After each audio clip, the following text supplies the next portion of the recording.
It's time for the Douglas Coleman Show. Mr. Smooth and Savvy is joined by guests from all walks of life, from the entertainment industry to authors to political and social commentators, the famous and not so famous, the controversial and the light and fluffy. We have it all. Now, here's Douglas Coleman.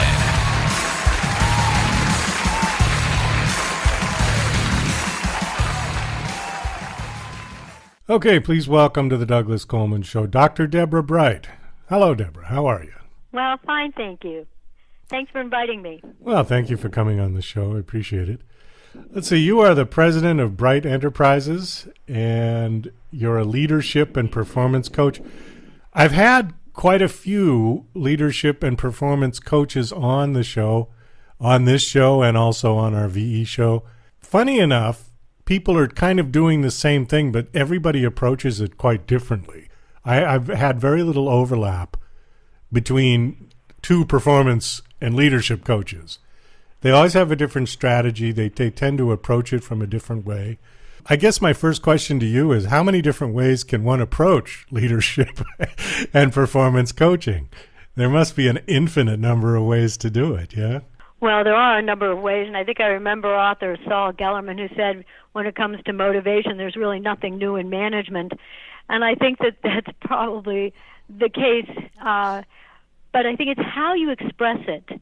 Because the one thing about leadership and performance is that success is determined by being, able to execute. So that's what separates. And that's one of the things, when I wrote the book, The Pro Achievement Principle, and how I set up my whole company, is that I'm trying to help people understand the whole idea is not to get smarter. You read these leadership books and they go on and on about what it is you need to do. You need to do this, you need to do that. My gosh, I get overwhelmed by the time I'm done, and I'm still trying to get my goals accomplished throughout the day and my work done. What I did in the Pro Achievement Principle and what I do when I coach people that I think puts me in a unique category is that I really focus on helping people to take what they know and use it effectively. And that's what I did in the Pro Achievement Principle. I said that it's up to you as an individual to self-adopt this idea that you can look to yourself to do things just a little bit better. You can set your own standards. We get into too much of a routine way of doing things, and I want people to stop and think, what is it that you can do to add value to situations? So I think that that's what separates. The other thing is that I do research all the skills that I create and develop, so I'm really original. And when I graduated from the university with getting my doctorate, I'm pretty simple. My professor said, Deb, do research. And so I've done research ever since I started this company, and I'm very fortunate. They've been published in a number of prestigious journals. And so what I try to do is, when I'm coaching people, and even the books that I've written, I try to do something that's substantial, that's proven to be effective, as opposed to my whole philosophy or just some faddish kind of skills. Well, there doesn't seem to be a shortage of this. I guess that was my point. So it makes me wonder, are so many companies out there just, they haven't a clue as to what it means to have good leadership? Because there's an awful lot of void to be filled, it seems. Well, again, going back to the research that I did at the time with the ASTD at the turn of the millennium with AMA, we did a national study on looking at leadership in the United States, and we found that we really have a void in training when it comes to leadership. There's no real consistency and commitment of many organizations, and we really find a dearth of good leaders. So that's why you have so many coaches out there trying to compress the time frame that it takes to help people rise to the occasion to be an effective leader. Well, it's a big issue in this country. It seems to be. It seems to be a huge issue. But that's not to say that the companies aren't making money, though, right? Well, it's so interesting because, having worked with CEOs and continuing to work with CEOs, you don't have to have a perfect company in order to make money. True enough. Yeah. isn't it? I mean, but it's the idea of being able to have a company have all of its employees doing whatever they can to create value, and to be able to get the most out of people, so that not only are you servicing your customers well, but you're also making sure you have your employees who are motivated. And then you just don't know what heights a company can achieve. And so while you may be making money today, the question is, will you be there tomorrow? Right, Douglas? Well, I would think so. The one thing that is curious about it, though, is that obviously bottom line is the bottom line for most companies. If they're making money, then the shareholders are happy if it's a public company, and the CEO and the board get along. But sometimes the employees are the ones who suffer at the hands of profit. And you might have a company that's making a lot of money, but the employees are miserable and it's a very toxic work environment, etc. I guess this is where you might come in to show the people in charge that it's actually beneficial for them financially if they have happy and motivated employees. Can you sort of make a presentation to them that shows that if they have happy and motivated employees, that their bottom line would increase? Well, that wasn't, the focus of a lot of the research that I've done, and even with with writing the Pro-Achievement Principle. But I think that there has been numerous studies done that have shown, that's why we have, employee engagement scores, because we find that the more employees that are engaged in organizations and the more people are committed to the goals of the organization, that companies tend to be more successful. And so I think that in order to be competitive in a global market, it's important that we not only have the bottom line, but like as one CEO here in Tucson says, we've got to be valuable members of our community, and we've got to take care of our customers, and we need to take care of our employees. So if we really want to be competitive, we've got to look at all fronts today. What is the guy's name who's the CEO of Starbucks? Maybe. Oh, I forgot the famous one. I forget his name now, but he was one who sort of took to the principle of the shareholders came third. Yes. Yeah. Yeah. Oh, absolutely. And you see that trend. And the question is, why not for, CEOs? Even as a small business owner, I belong to an executive group of women. And one of our big premises of being, together is to make sure that we help all boats rise. In other words, we want to help all our businesses, in the Tucson area do well, so it helps the community. And I think that that's really key. And as I said, the question is why not? And that's what's really, I think, key today in today's time, especially with all the emphasis on women in business and trying to make sure we're diverse in organizations. So I think that there's a real emphasis to take a look at the inside, not just a bottom line. Howard Schultz. Yes. Oh, you did it. That's great. Well, you can credit my producer for that. He looked it up while we were talking. That's great. But yeah, Howard Schultz was the one who was kind of revolutionary with that, yeah, and really turned Starbucks around. Mm-hmm. You mentioned and continue to turn it around. And continue. Didn't he come back? I think he left for a while, and then he had to come back. Yeah, I don't think he's the CEO now. You know what it shows you, though, Douglas? It shows you the quality of good leadership. Remember, McDonald's went down, and then McDonald's came back. Oh, yeah. Look at Home Depot goes down, Home Depot comes back. So it really shows the importance of good quality leadership. And one of the things, that I think that leaders have a trouble with, and, we're talking about today's times, leaders, keep trying to demand high performance and commitment from employees. And one of the things that I found in the research that I've done, and I expressed it in the Pro-Achievement Principle into this book, is that you can't really in 2021 demand it. It's got to come from within. And I liked, that's why I was so excited when Marshall Goldsmith did the foreword to my book, because he said, the book is really about helping people be a better me. And he said in a number of articles that he's written, I don't know if you're aware, but he wrote the book, What Got You Here Won't Get You There. And he's a great coach, speaking of coaches. And he wrote in one of his articles that, managers don't empower people.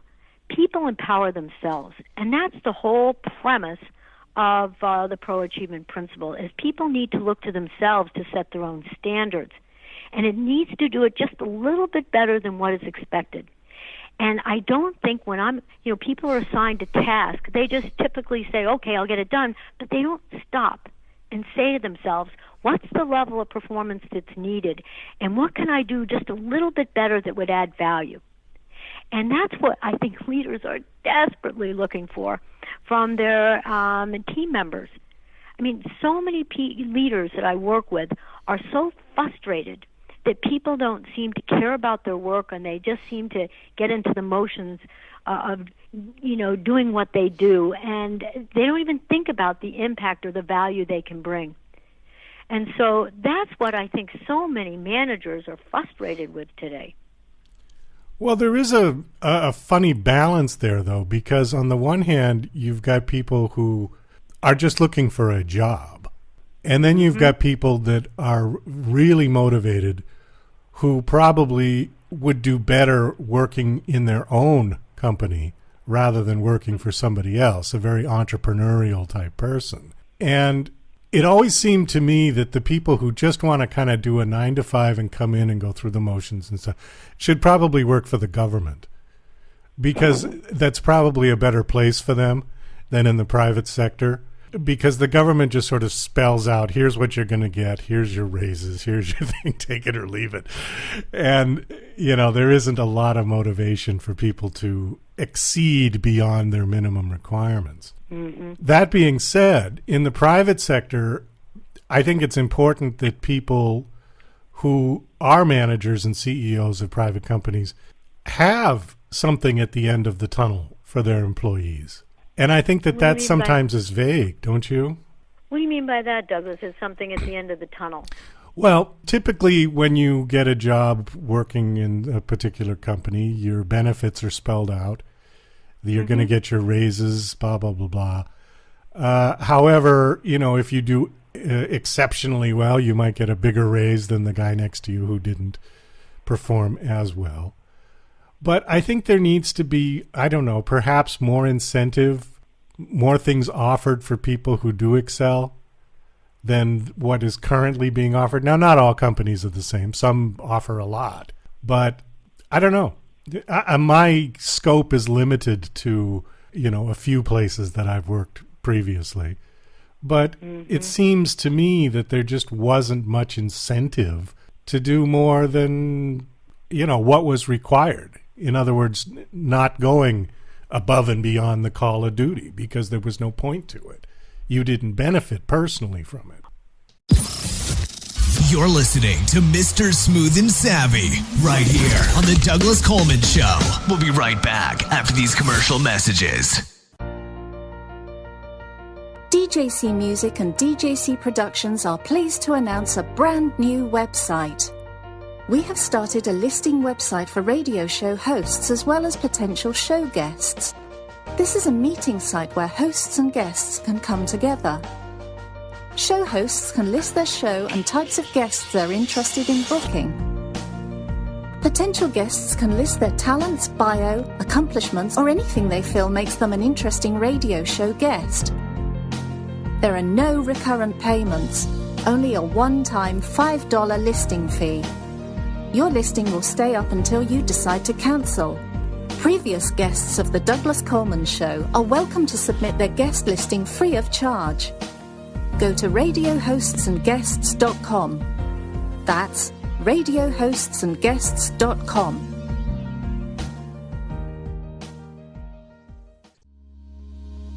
Love coffee, huh? But wait a minute. It seems like every time you finish a cup of coffee, you get all of these side effects along with it. heartburn, indigestion, upset stomach, acid reflux. As the world's first and only organic acid-free coffee, Tyler's Coffee is able to provide a healthier option in the solution for more than 100 million individuals who have sensitive stomachs or suffer from acid-related modalities. This is Tyler's acid-free coffee. Coffee without the consequences.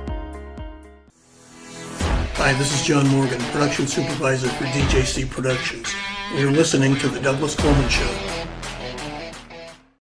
Well, here's something that's really interesting, because there's a word that's not oftentimes talked about, and I'm thinking to yourself, maybe this is the reason you left, because there's, because you're no longer at those places, you're off on your own. There's this idea of pride. Pride of knowing that you did your very best in something. That's your own standard. That doesn't come from a boss, and it doesn't need a reward. And that's one of the things about pro achievers. These are individuals who do what they do because they set their own standard. They don't need a boss to say rise to an occasion. They do it because they know that they'll learn something new. They'll learn that they'll challenge themselves, and it makes their job interesting. I mean, there is no job that's not interesting. There are only people who aren't interested.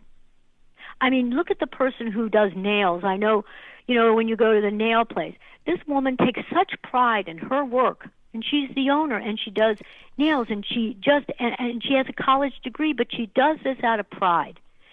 And there's no reward in that, other than just the self-satisfaction that I did what I could do that was in my control to make a customer happy and to add value in some way. The person who folds clothes, the person who does your yards, the person who, or does your yards, but I mean the person who's out there, doing yard work. Yeah. These are people who, and you see them in all professions, the doctor who goes out of their way, to call a patient after they just came back from the hospital, just to say, I wanted to check to see how you do. There's no reward in that, except I'm doing it because I believe within myself, with the standard that I set, that it's the right thing to do. And it makes me feel good about who I am. And that's what it means about being a better me. Not everybody does something for a reward. And I think that's very important. And those are the kind of employees you really want to hire. Because those are the ones who really care about the success of the organization. And they don't look at the workplace as being about me. They look out for themselves, but it's not about themselves. And I think that's really key. I mean, as a small business owner myself, I can't afford to have employees who just want to show up and leave.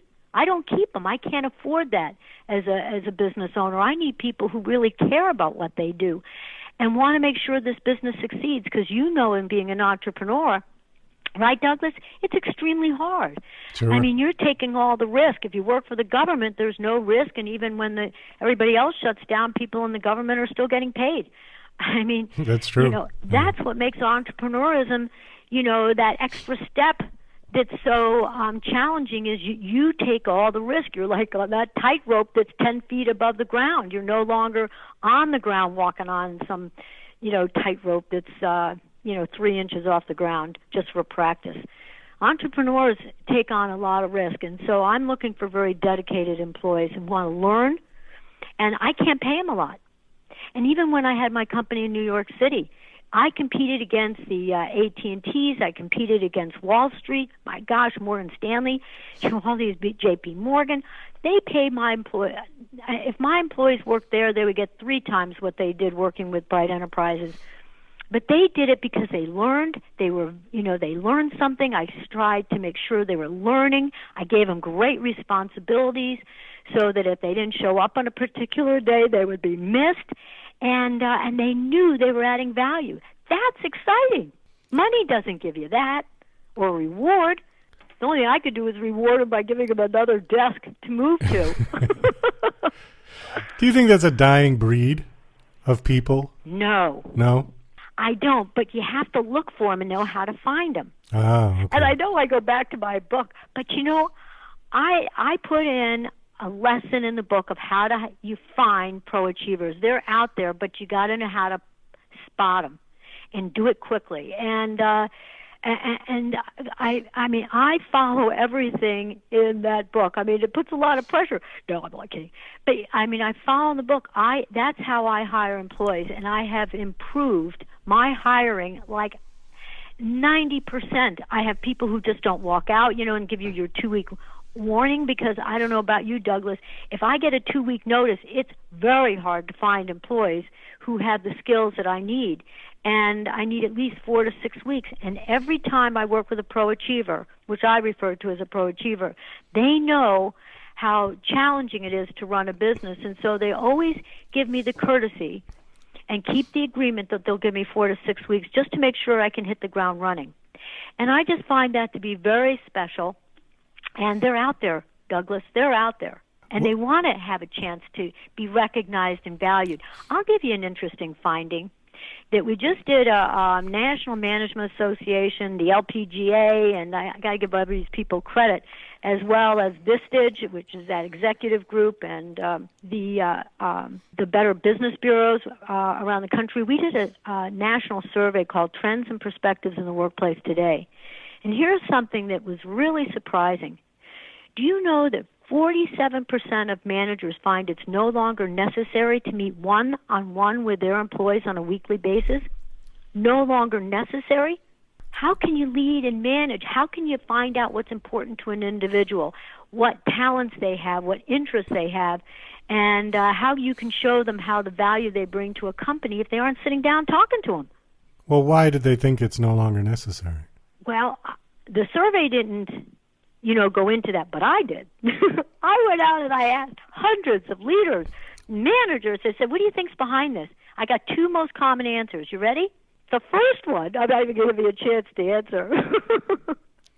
The first one, Douglas, is people said, well, I'm meeting because, most people were working remotely that I talked to, and they said, we're meeting all the time as a team. We're going over priorities and figuring out what's to get done. And so why do I need to meet with them one-on-one? The other most common comment I got is that, with technology today, I'm always accessible as a boss. They can email me, they can text me, they can phone me, they can reach me no matter, 24 hours a day. And so why do I need to meet with them? Let them initiate the meetings. And, I just found that to be really surprising, because that says they're more interested in the work getting done as opposed to the person behind the work who can really make a valuable difference in your organization. And that goes back to your comment about people just wanting to show up. That's what you encourage, right, is people to show up, because they're not valued. And if they leave, in less than 2 weeks, so what? You don't need me. And that's really unfortunate. We could keep going on and on, but we do have to wrap this up.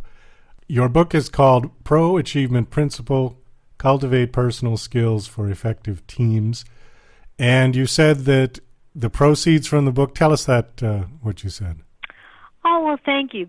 Because pro achievement is a kind of individual who self-adopts to do what they can do that's within their control, to do things just a little bit better, to add value, is what that book is about. And pro achievers are really embedded in those victims from Tunnel to Towers and that foundation. And these are people who will save somebody's life they don't even know.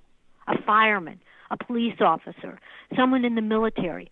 They're out there because of not a reward, like we talked about earlier, right, Douglas? They're out there because they really care about what it is they do. And so we're donating a substantial portion of our royalties to the Tunnel to Towers Foundation. And I'm really happy to do so, because they really do exemplify pro-achievement ways of thinking and operating. Well, that's great. The last question is, do you have a website that you want to give out so people can come check out your book, check you out, thanks. Your company? Yeah, and it's Dr. Deb Bright. So it's Dr. Deb Bright. So it's Dr. Deb, B-R-I-G-H-T, like a bright day. Like a bright day. Okay. Well, thank you so much for coming on. I know we could have gone on a lot longer, but best of luck. How long has the book been out?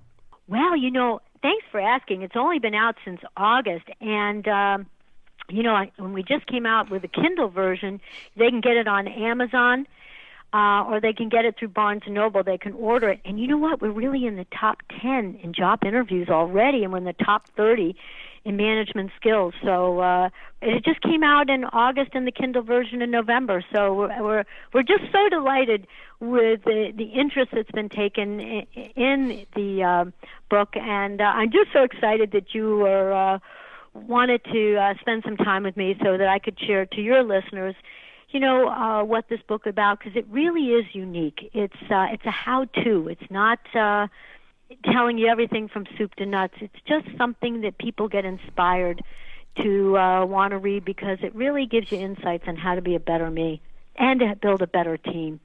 And I'm just excited about it. Well, I'm really proud. Thank you so much for coming on the show. It was nice meeting you, nice talking to you, and best of luck with everything you're doing. Thanks a lot, Douglas. To the mile, you've got to run, not walk. Give us a